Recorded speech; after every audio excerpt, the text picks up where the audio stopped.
Hallelujah, सभी को जय मसीह की और परमेश्वर का धन्यवाद हो। फिर उसने एक बार मुझे ये मौका दिया कि मैं आप सब लोगों के सामने बाइबल के वचनों से कुछ शेयर कर पाऊँ, कुछ रख पाऊँ।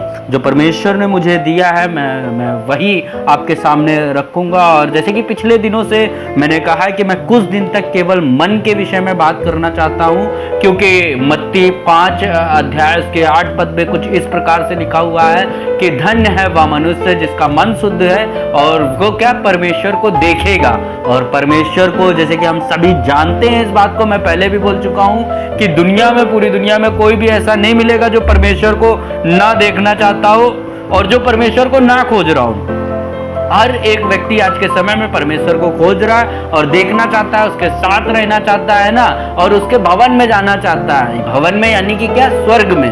ठीक है, तो हम इसलिए मन के विषय में सीख रहे हैं, क्योंकि जिनके मन शुद्ध हैं वो लोग परमेश्वर को देखेंगे। और ये एक बहुत ही सुहावनी बात है, मन चाही बात है, मन को आनंद से भरने वाली बात है कि हम परमेश्वर को देखेंगे। ठीक है, तो हमने इससे पहले जैसे कि अध्ययन करा, हमने उत्पत्ति उसके 6 अध्याय उसके 5 पद से देखा कि क्या मन को शुद्ध करने की क्यों जरूरत है। तो वहां पे परमेश्वर ने जब पृथ्वी पे देखा पाप बहुत बढ़ गया और मनुष्य के मन में जो भी उत्पन्न हो रहा है निरंतर बुरा ही उत्पन्न हो रहा है। ठीक है, और हमने हव्वा के जीवन से देखा कि उसको, हव्वा को वो फल खाने में मन चाहा लगा, है ना, और बुद्धि देने के योग्य लगा, इसलिए उसने उस फल को खाया, है ना, और वो परमेश्वर की आज्ञा का उल्लंघन करा और पाप में गिरा इस वजह से।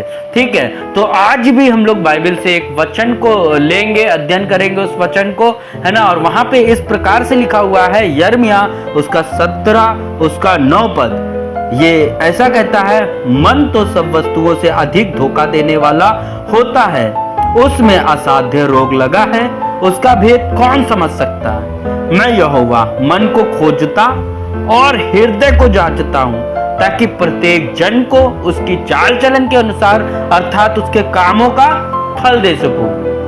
तो ये वचन बताता है हमें कि क्या मन में क्या सब वस्तुओं से अधिक धोखा देने वाला है, मन में क्या असाध्य रोग लगा हुआ है। लेकिन जो यहोवा है, जो परमेश्वर है, जो स्वर्ग में रहता है, वो मन को खोजता है और हृदय को जांचता है, ताकि क्या उसके चाल चलन के अनुसार, मतलब मन जैसा काम कर रहा है, हृदय जैसा काम कर रहा है, उसके चाल चलन के अनुसार क्या कर सकूं, उसको फल दे सकूं। ठीक है, तो हालेलुया, ये बहुत अच्छी बात है कि परमेश्वर हमारे मन, हमारे हृदय के कार्य के अनुसार हमें फल भी देता है ना।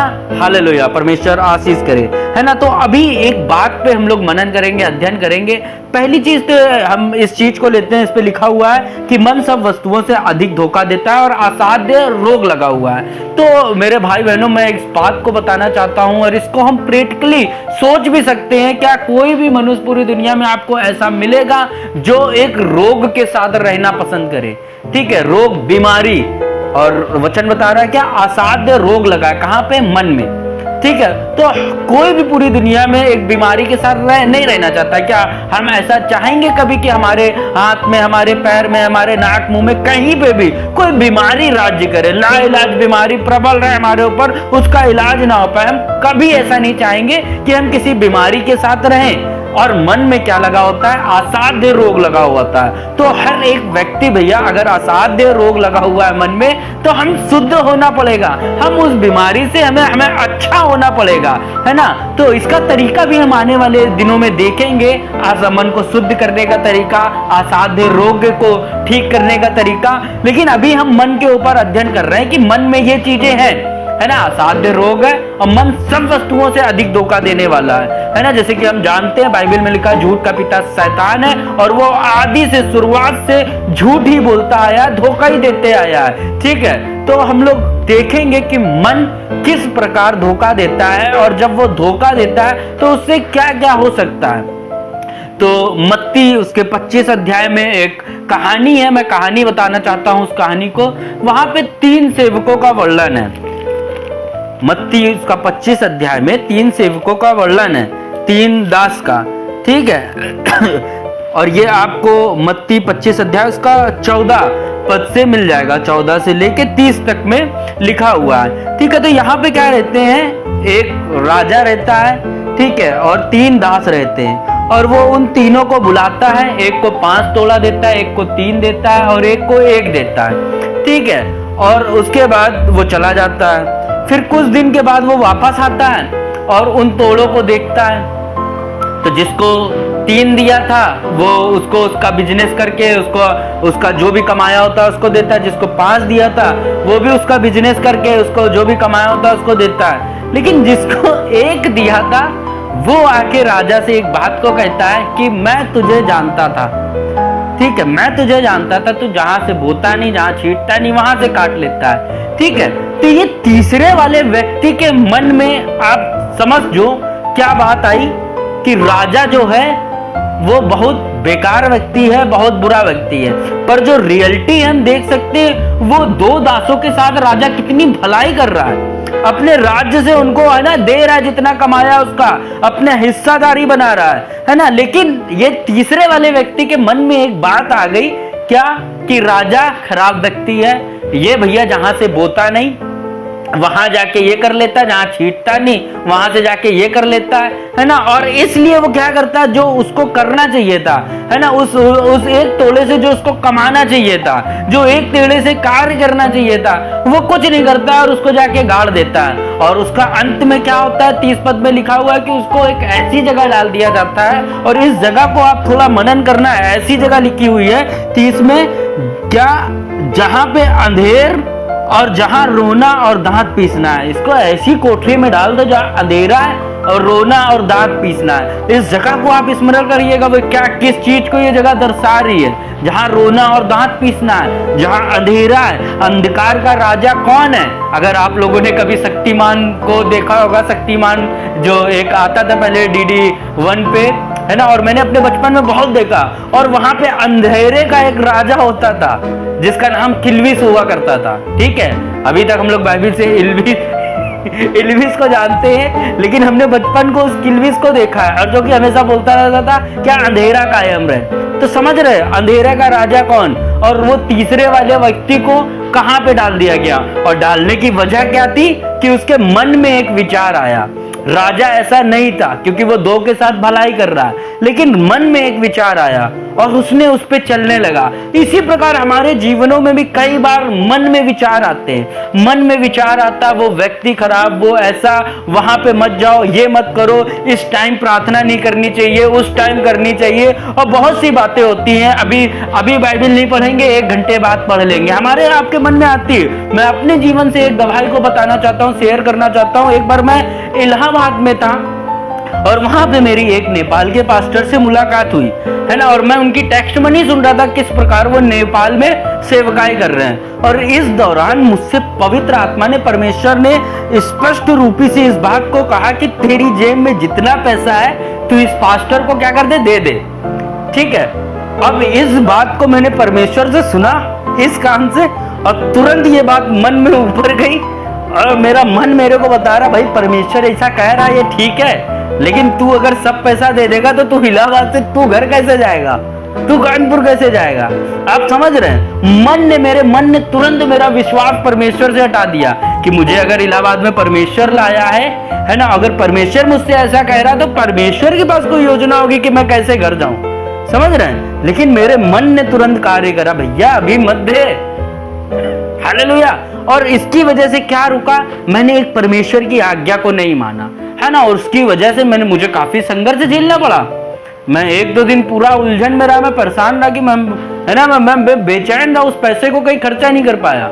फिर नेक्स्ट डे जाके मैंने वो पैसा उस पास्टर को दिया है ना। और मैं ये केवल बताना चाहता हूँ कि मन किस प्रकार धोखा देता है। मन हमारा है ना, कई बार हमसे कुछ परमेश्वर के राज्य में बोने के लिए कहता है, और मन हमें तुरंत बता देता है हमारी समस्याएं, हमारी प्रॉब्लम्स है ना, हमारी तकलीफें, और इस मारे हम परमेश्वर के राज्य में नहीं हो पाते, इस मारे हम परमेश्वर की कई आशीषों से दूर हो जाते हैं है ना। ये तीसरे तोड़े वाले ने है ना अपने मन में विचार कर लिया कि क्या ये राजा बेकार व्यक्ति है, राजा सही व्यक्ति नहीं है, और इसलिए क्या उसने अपने आप को कहां पे डलवा लिया। यीशु मसीह ने एक व्यक्ति से कहा, क्या कहा कि जहां तेरा धन है वहां तेरा मन रहेगा, है ना। हमारा मन किससे, अगर हमारा जहां धन है वहां पे मन रहेगा तो मन हमसे हमारा किससे दूर रहेगा? हम कभी परमेश्वर को नहीं जान पाएंगे, हम कभी परमेश्वर के नजदीक नहीं जा पाएंगे, हम कभी परमेश्वर के कार्यों को विश्वास ही नहीं कर पाएंगे। समझ रहे? ये असाध्य रोग है मन में, ये रोग है जो अपनी भलाई के लिए, अपने शरीर के लिए, अपनी बीमारियों के लिए हमेशा इसी के लिए चिंता करने पे हमें मजबूर किए रहता है। और हमारा मन जो है इसको हमें इसलिए शुद्ध करने की आवश्यकता है, हमें आवश्यकता है, क्योंकि मन है जो कि वो सब वस्तुओं से अधिक, जितनी भी वस्तुएं पृथ्वी में आप देख रहे हो, जितने भी जन को आप देख रहे हो, हर एक चीज से ज्यादा अधिक धोखा देने वाला मन है। और इस बात को समझने की जरूरत है कि मन किस प्रकार धोखा दे रहा है, और ये मन हर एक जीवन में अलग अलग प्रकार से धोखा दे रहा है। सेम तरीके से नहीं, जैसे मेरे जीवन में मैंने बताया है ना, मुझसे परमेश्वर ने कहा कि तू ऐसा कर, और मेरे मन ने मुझे बताई मेरी परेशानियों, मैंने अपने हाथ को रोक लिया। ये मेरे जीवन की कहानी थी। हो सकता है आपके जीवन की अलग कहानी हो, आपके जीवन की अलग दास्तान हो कि आपका मन आपके आत्मिक जीवन में आपको किस प्रकार से रोक रहा है, आपको धोखा देके, है ना। कई बार शुरुआत में मेरे मन में विचार आता था, क्या विचार होता था? क्या कि रात में प्रार्थना करना चाहिए, बहुत अच्छी बात है, लेकिन अगर बाई चांस मैं रात में कहीं फंस गया और उस दिन प्रार्थना नहीं कर पाया, मैं पूरे दिन प्रार्थना नहीं कर पाता था।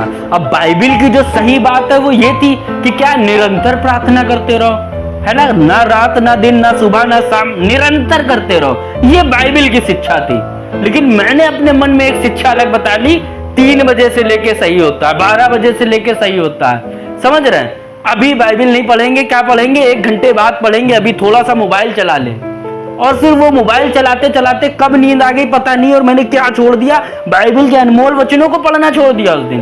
क्यों? क्योंकि ये सब कहां उत्पन्न हो रहा था? मेरे मन में। मेरा मन मेरी पूरी बॉडी को कंट्रोल कर रहा है, इसीलिए इधर इस प्रकार से लिखा हुआ है, यिर्मयाह है ना 17 का 9 जो हम लोग पढ़ रहे हैं, इधर इस प्रकार से इसीलिए लिखा हुआ है क्या कि चाल चलन के अनुसार उसके कामों का फल दूंगा।